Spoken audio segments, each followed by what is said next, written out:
No more meltdowns in children with autism.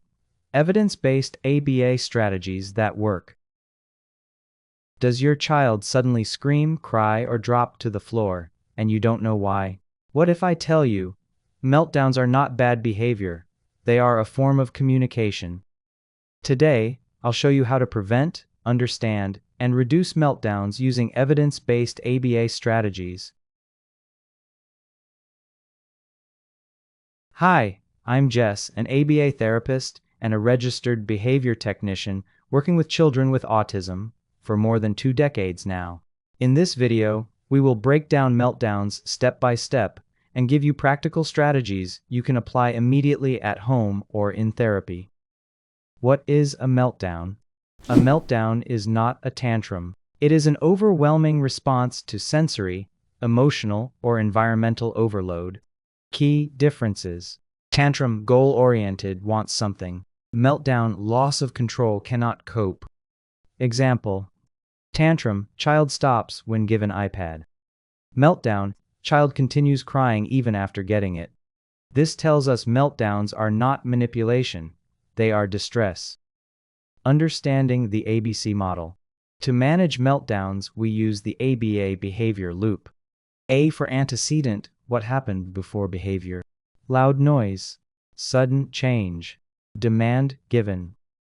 B for behavior, crying, screaming, hitting. C for consequence, what happens after behavior. Child escapes from task. Child gets attention. Child gains access to item. If we understand this loop, we can prevent meltdowns before they happen. Common triggers of meltdowns. Let's identify what usually causes meltdowns. 1. Medical issues. The child may be experiencing a medical concern, may not have had enough sleep, or may not have slept at all the night before. Physical discomfort, chronic conditions, undiagnosed health conditions. 2. Attention seeking. The child may be seeking attention from peers, seeking attention from caregivers, making a connection, desiring for social interaction. 3. Access to something. The child may be trying to gain access to something, such as toy, food, playground, activity, or gadget. 4. Avoidance or escape. The child may be trying to avoid a demand or task due to demand is too difficult or task beyond skill level. 5. Automatic or sensory issues. Sensory overload or too much input. Sensory seeking or needing input, or internal satisfaction. Examples of sensory stimuli: auditory, visual, tactile, proprioception, vestibular, gustatory, and olfactory. 6. Reinforcement history.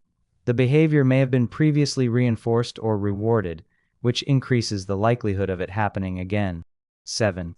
Control. The child may be attempting to control the environment or the people around them. When we remove triggers, we reduce meltdowns. Prevention strategies most important. Prevention is always better than reaction. 1.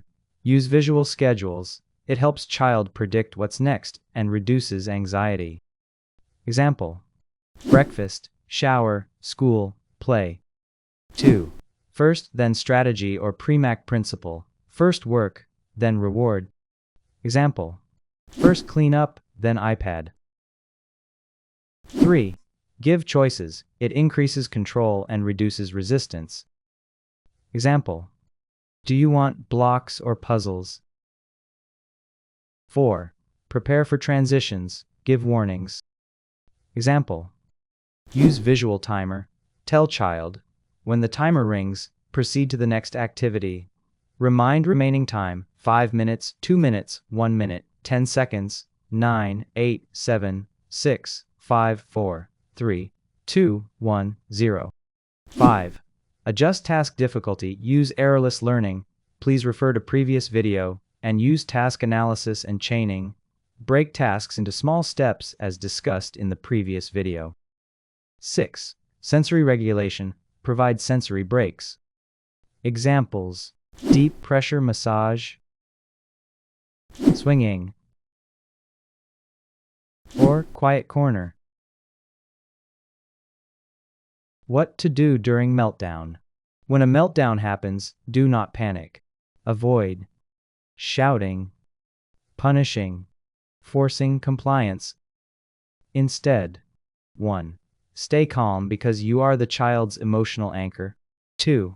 Reduce stimuli, lower noise, and move child to quiet area. 3. Minimal talking. Too many words means more overload. 4.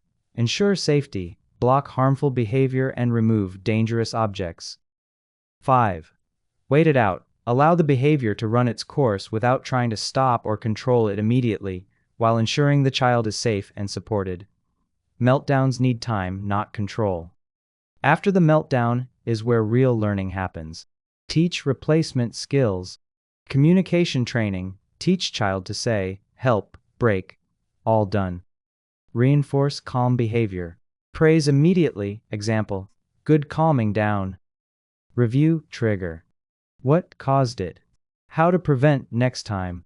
Teach self-regulation skills. We don't just stop meltdowns, we teach coping. Techniques. Deep breathing. Counting. Squeezing stress ball. Calm down corner. Pro tips. Use differential reinforcement (DRA). Reinforce appropriate behavior instead of meltdown. Please refer to the previous video regarding this topic. Use behavior momentum. Build compliance before difficult tasks. Track data. Frequency, how often. How many times a behavior happens within a specific period. Example, child hits others 3 times during therapy session. Intensity, how strong, how severe or strong the behavior is. Example, low intensity, whining, soft crying, moderate intensity, loud crying, dropping to floor. High intensity, loud crying, hitting, biting.